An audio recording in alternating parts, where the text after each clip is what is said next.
Hello everyone, my name is Vansh Batra and I welcome you all to my YouTube channel. So आज की इस video में हम discuss करेंगे section 20 and 22 of transfer of property act के बारे में। तो आइए चलिए स्टार्ट करते हैं। तो पहले हम स्टार्ट करते हैं सेक्शन 20 से। तो पहले सेक्शन 20 स्टार्ट करने से पहले मैं आपको ये कहना चाहूँगा कि अगर आपने सेक्शन 13, 14 एंड 19 अच्छे से नहीं समझा है ट्रांसफ़र ऑफ प्रॉपर्टी एक्ट का, तो वो अच्छे से समझ लीजिए, तभी आपको ये जो सेक्शन 20 है अच्छे से समझ आएगा। सो सेक्शन 20 इसकी हेडिंग क्या कहती है? When unborn person acquires vested interest on transfer for his benefit. मतलब कि कब जो है unborn person vested interest acquire करता है उस प्रॉपर्टी में जो उसके बेनिफिट के लिए ट्रांसफ़र हुई है। तो इसकी डायरेक्ट लैंग्वेज पे आने से पहले मैं आपको सेक्शन 13 एंड 14 का एक ओवरव्यू दे देता हूँ। हमारा एक तरीके से बेस भी क्लियर हो जाएगा इस सेक्शन का। सो सेक्शन 13 किस बारे में बात करता है? सेक्शन 13 बात करता है transfer for benefit of unborn person के बारे में, कि जो ट्रांसफ़र है अनबोर्न पर्सन को कैसे हो सकता है। पहले प्रायर इंटरेस्ट क्रिएट करना होता है, ठीक है, पहले किसी का लाइफ इंटरेस्ट क्रिएट करना होता है एंड फिर आगे जो अनबोर्न पर्सन है उसको एब्सोल्युटली जानी होती है वो प्रॉपर्टी, तब जाके अनबोर्न पर्सन के बेनिफिट के लिए ट्रांसफ़र हो सकता है। अब आगे सेक्शन 14 में हमने क्या डिस्कस करा था? सेक्शन 14 बात करता है रूल अगेंस्ट परपेचुइटी के बारे में। हमने ये डिस्कस करा था कि जो वेस्टेड इंटरेस्ट जो है वो पोस्टपोन किया जा सकता है। सेक्शन 14 जो है वो इसी बारे में बात करता है कि जो वेस्टिंग है उस प्रॉपर्टी की वो पोस्टपोन हो सकती है। एंड कब तक पोस्टपोन हो सकती है? वो जो वेस्टिंग है वो पोस्टपोन हो सकती है 18 साल तक। तो इन दोनों सेक्शंस का ही यहाँ पर यूज़ होना है, सेक्शन 13 एंड 14 का। अब हम इसकी सेक्शन 20 की डायरेक्ट लैंग्वेज देखते हैं। ये कहता है कि where on a transfer of property and interest therein is created for the benefit of person not then living he acquires upon his birth until a contrary intention appears from the terms of the transfer a vested interest. मतलब कहीं पर अगर transfer हो रही है property and interest create हो रहा है एक पर्सन के बेनिफिट के लिए जो कि इस टाइम पर बोर्न नहीं है, जो कि इस टाइम पर लिविंग नहीं है, तो जैसे ही उस पर्सन का बर्थ होता है वो उस प्रॉपर्टी में वेस्टेड इंटरेस्ट एक्वायर कर लेगा, although he may not be entitled to the enjoyment thereof immediately on his birth. वो वेस्टेड इंटरेस्ट जैसे ही उसका बर्थ होता है वो एक्वायर कर लेगा, बेशक उसके बर्थ के टाइम पर वो इमीडिएटली उस एंजॉयमेंट के लिए एंटाइटल ना हो।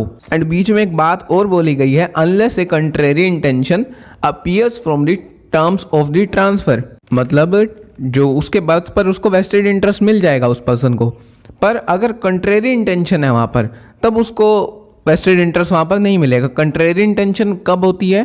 सेक्शन 14 में होती है। हमने ये डिस्कस करा था कि सेक्शन 14 में हम वेस्टिंग को पोस्टपोन कर सकते हैं, 18 साल तक हम पोस्टपोन कर सकते हैं कि कब उस अनबोर्न को वेस्टेड इंटरेस्ट मिलेगा उस प्रॉपर्टी का।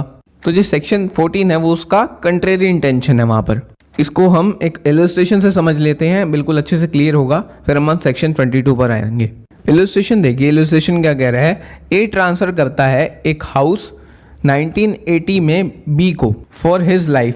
मतलब 1980 में ए जो है बी को एक हाउस ट्रांसफ़र करता है उसकी बी की लाइफ के लिए। मतलब जब तक बी जिंदा रहता है तब तक उसको वो हाउस उसी के पास रहेगा, बी के पास। उसका प्रायर इंटरेस्ट वहाँ पर क्रिएट कर देता है। एंड बी की लाइफ के बाद, या फिर ये बोल लीजिए बी की डेथ के बाद, बी के अनबोर्न चाइल्ड को, मतलब एक तरीके से बी का यहाँ पर प्रायर इंटरेस्ट क्रिएट हो गया एंड बी की लाइफ के बाद एब्सोल्युटली वो जो हाउस है वो किसको जाएगा? बी के अनबोर्न चाइल्ड को। अब 1980 में ये ट्रांसफ़र होता है, ठीक है।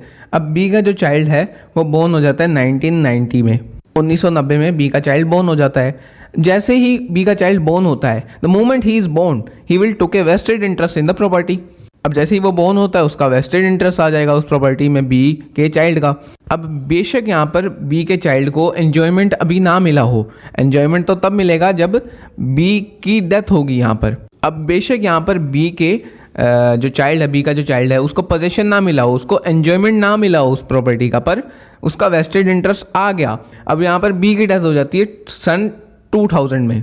अब जैसे ही बी की डेथ होती है बी के चाइल्ड का वहाँ पर उस प्रॉपर्टी में पोजेशन भी आ जाएगा, उसका एंजॉयमेंट भी आ जाएगा।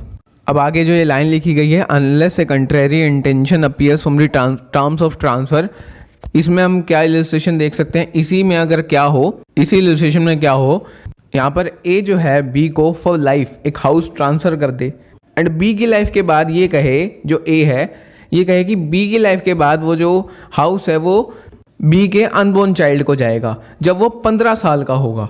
मतलब वो जो हाउस है वो बी के पास फॉर लाइफ रहेगा एंड बी का जो अनबोर्न चाइल्ड है जब वो 15 साल का होगा तब उस प्रॉपर्टी का वेस्टेड इंटरेस्ट एक्वायर करेगा जो बी का चाइल्ड जो है वो। तो यहाँ पर जो वेस्टिंग है वो पोस्टपोन कर दी, unless a contrary intention appears from the transfer, ये है वो चीज़। तो होप सो आपको ये वाला सेक्शन समझ आएगा। अब आते हैं सेक्शन 22 पर। सो सेक्शन 22 इसकी हेडिंग है transfer to members of a class who attain a particular age. मतलब एक क्लास है, उसके मेंबर्स को तब ट्रांसफर होगी प्रॉपर्टी जब वो एक पर्टिकुलर एज अटेन करेंगे।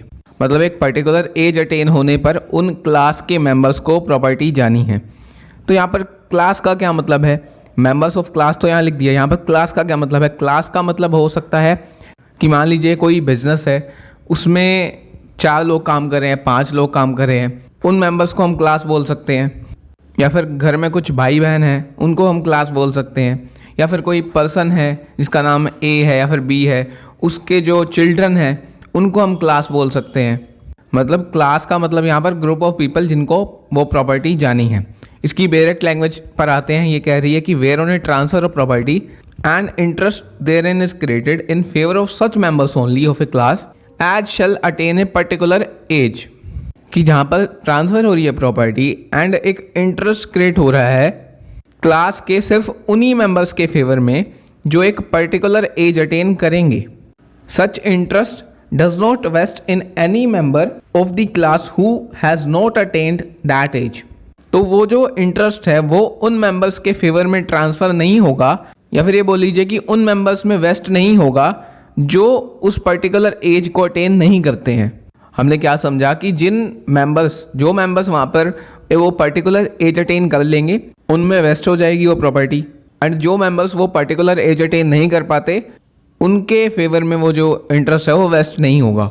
मतलब वो जो प्रॉपर्टी है उनको नहीं जाएगी जो पर्टिकुलर एज अटेन नहीं करते हैं।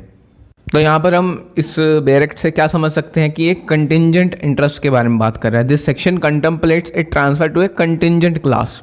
क्योंकि ये लिखा गया कि पर्टिकुलर एज अटेन होने पर प्रॉपर्टी जानी है, एंड अगर वो पर्टिकुलर एज अटेन ना करी तब नहीं जाएगी प्रॉपर्टी। एक कंडीशन है, एक ऐसी कंडीशन है विच इज़ नॉट सर्टेन। इसका हम एक इलस्ट्रेशन देख लेते हैं।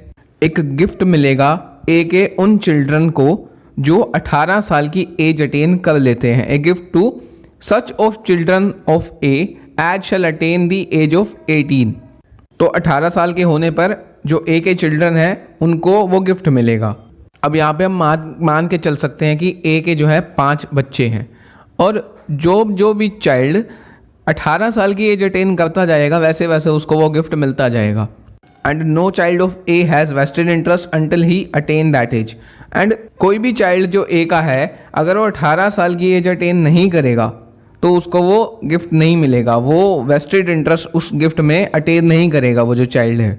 बिकॉज वहाँ पर वो एक कंडीशन है, 18 साल की एज अटेन करना एक कंडीशन है जो कि फुलफिल होनी चाहिए, तभी वहाँ पर वो गिफ्ट मिलेगा।